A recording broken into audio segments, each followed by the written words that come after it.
Welcome back to the Rewind That Tape YouTube channel. Today we have a new type of video where we explain a different scenario from what happens in the actual real world, a what if analysis, and see what happens if we combine some wacky scenarios into some real world situations. Today we are doing what if there was a college football 12 team playoff in 2023.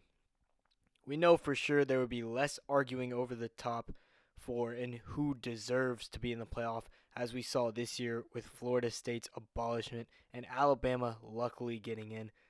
None of this would happen in a 12-team playoff. We've had a lot less arguing, but then again, you have to take into consideration the 12 and 11 seed and 10 seed would all be highly anticipated based off of teams with probably two loss records. As we saw this year, Oklahoma would be the team left out, and Ole Miss would be the last team in because the 12 seed would go to the group of 5 team.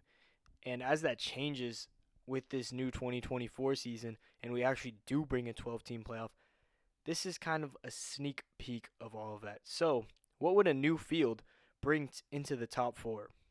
Let's find out and rewind that tape.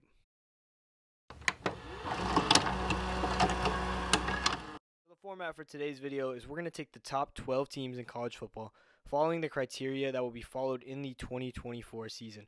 We'll take all the matchups we will get and we'll plug them into the RTT simulator, which will process 1,000 simulations of that game, and then we'll get a score and a stat line of the eventual winner. The beautiful thing about the simulator is we also get play-by-play, so we kind of get to see how the game plays out. The winners will advance from the first round of 16, and then we will go to the quarterfinals, semifinals, and then championship. Let's start by presenting the first 12 seeds. So courtesy of Fox, we have this projected bracket of what the games would have looked like if there was a 12-team bracket. The new teams joining the top 4 would be number 5 Florida State hosting number 12 Liberty, which is our group of 5 representative. Then we have Oregon at the 8th seed versus number 9 Missouri, number 6 Georgia versus number 11 Ole Miss, and number 7 Ohio State versus number 10 Penn State. Keep in mind the first 2 rounds, the round of 16 and the quarterfinals, the higher seed will be hosting the game. So, first game is Florida State, and they will be hosting Liberty. So let's start off with that game. So we run it through the simulator, and since Brock Glenn was the last QB to play for FSU, that is the QB we're using in this first round game. Tate Rodemaker will take over in the following game. So, let's see what happens. First, Florida State is able to get the win, 38-21 in front of a home crowd. Glenn played extremely well, according to the simulator, and a decent Liberty team is on the other end, so still impressive overall. He had 4 touchdowns, 255 yards, and a 144 QB rating. Salter, on the other hand, didn't have the same success in the air, but was able to pick up over 100 yards on the ground. That's not too bad. But overall, Florida State able to get the job done, even though they are decimated by not making the top 4 and getting that first round bye. In the next game, we have Oregon versus Missouri, where Oregon is able to beat them out at home 34-24. This one definitely got the battle of the 2 QBs, as both of these guys combined for a total of 894 passing yards. Nick's got the nod for passing touchdowns, but both were predicted to have good games, according to the simulator. The big storyline in this one is Missouri kicker Harrison Mevis missed 2 field goals in the third quarter, which definitely damaged Missouri's momentum, leading to the loss here. So far we have Oregon and Florida State into the next round. Now we go to Athens, where Georgia will take on Ole Miss, and this is our first upset. Georgia falls to Ole Miss 26-24. 371 yards from Jackson Dart, including a game-winning drive and a Caden Davis game-winning kick to get the field goal that Ole Miss needed in order to knock off Georgia. They could pretty much do whatever they wanted in the air according to the simulator, and that is ultimately killing Georgia. After a first round of this matchup went everything Georgia, Ole Miss gets revenge, which is unfortunate considering Beck and Bowers combined on 2 different occasions for touchdowns. Overall, Dart looks like he had the advantage, except for in the touchdown category, but similar passer ratings, unlucky for Georgia. Next, we have Ohio State taking on Penn State, where they once again are able to stifle the Penn State offense and win 21-6 in another defensive matchup similar to the very first one. Penn State had 3 different red zone trips, and they only scored 6 points off of them. That is 2 field goals, and Drew Aller struggled in this game, recording 152 yards, 55%. That was not a great game from him, and Ohio State didn't play great either, but they're able to keep it going on the ground and get the win and move on. So that concludes the round of 16. Michigan will now host Oregon. Washington will now host Ohio State. Texas will now host Ole Miss. And Alabama will now host Florida State in a highly anticipated matchup, considering Florida State was knocked out in 2023 in our actual real life playoffs. So the first game will start off with Michigan and Oregon. This was intriguing to see if Michigan's defense could get tested against a powerful Oregon offense. In this one, Michigan came out in front, stifling the Ducks offense in a 27-14 win.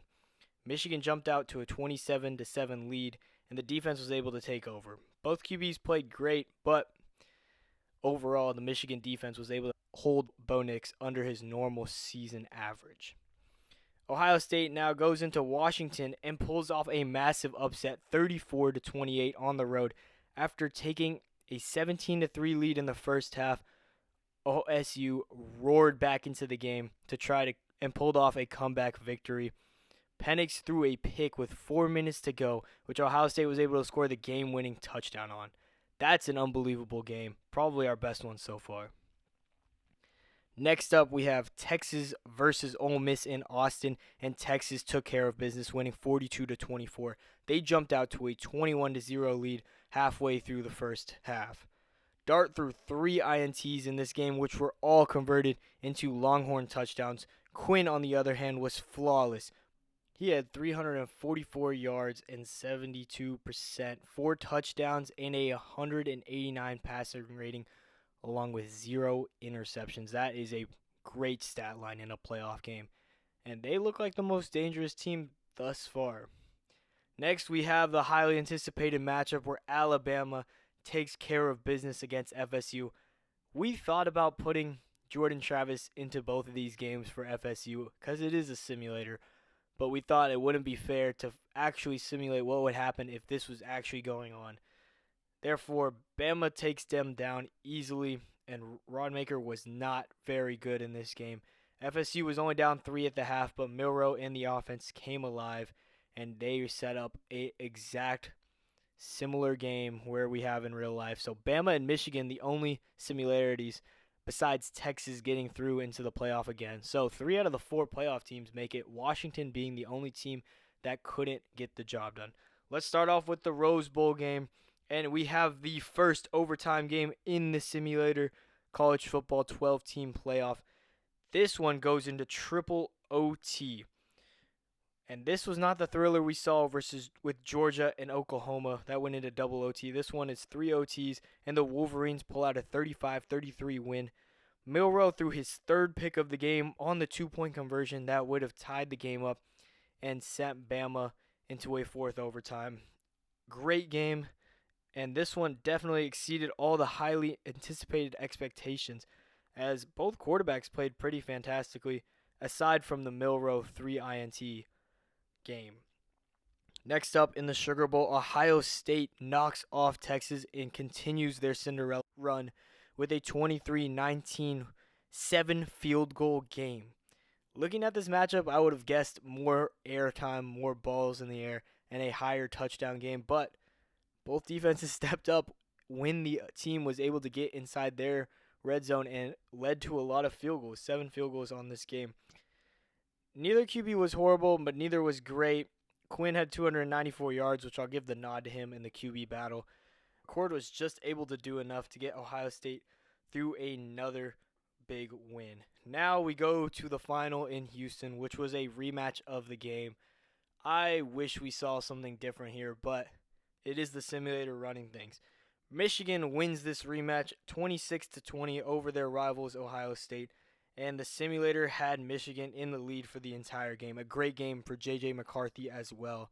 McCord was not great. He hasn't been too great over the course of the 3 games we've seen in the simulator, but Ohio State relied on the run early to stay in this game, and Michigan was able to pull away late. They never dropped the lead. So, Michigan is your 12-team RTT simulated playoff champions, which is kind of interesting. It was interesting to see how the 12-team differed from the 4-team, and we saw some upsets, which I think we'll see in the actual 2024 playoff as well. But this overall video was just for us to mess around with the what if and see what would happen if we actually had this, because I think it would be quite interesting. Hope you guys enjoyed that video, and make sure to subscribe and check out our website at rewindthattape.com and also our social medias. And we'll see you guys on the next one.